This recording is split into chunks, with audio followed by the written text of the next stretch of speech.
Hey, you always wanted to make a video game in which you control a character, like in every video game? Then you found the right guy.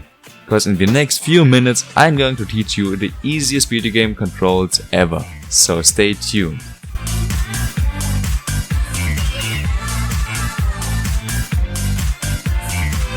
Here we are in Unity and I prepared this beam that's able to do three things. It is able to move to the left and right while it's turning its body. It can jump and it can detect whether it's standing on the ground. That's going to be very important in order to prevent you from jumping while being in the air.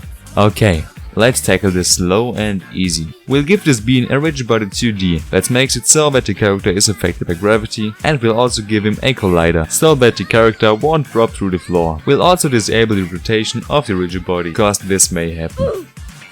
Now we'll create a new script and name it movement. In this script, following variables will be used.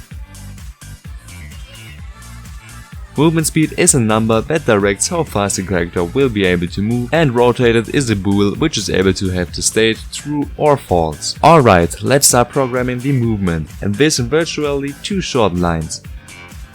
I have now written 2 simple button press detections, so if I would press the D key, this code will be called, and this code moves the transform component in which the position of an object is saved to the right, and that by the velocity which is set in the variable movement speed. This time.delta time is a bit hard to explain, and you as a beginner don't even need to know this, but I can tell you at least that it has something to do with the frame rate.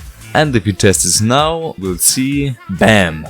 A moving character. Okay, let's continue with the rotation. For this we just need 5 lines of code. Okay.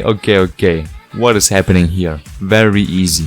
It is checked only if the D key is pressed and if the character is rotated, or if only the A key is pressed and if the character is not rotated. And if that's the case, the player must be rotated. In order to rotate, we just scale the player on its x-axis. For this we create a vector-free container named scaler, in which the current scale of the player is saved. This scale is then rotated on the x-axis and applied on the player. And of course we change the state of rotated, because the player has rotated. And hey, if you're still here, congratulations, cause this was the hardest part in this video. I will continue now with the jumping, and for that these 2 variables will be needed.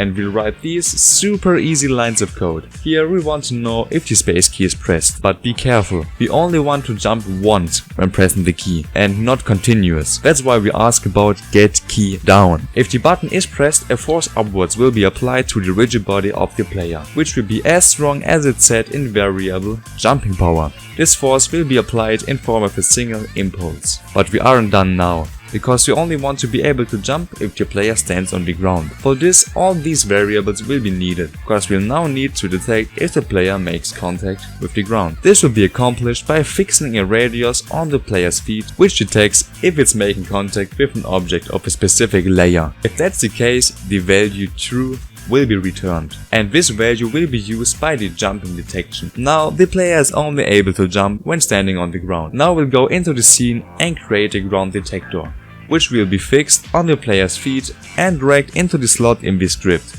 And here we also configure the layer on which the detector will react. It is very important that the ground also has the same layer. And BAM! We are done.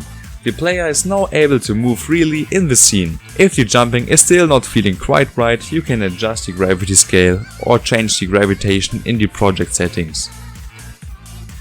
Okay, that's it, and therefore thank you very much for watching. If this video has taught you something, feel free to leave a like, and see you in the next video.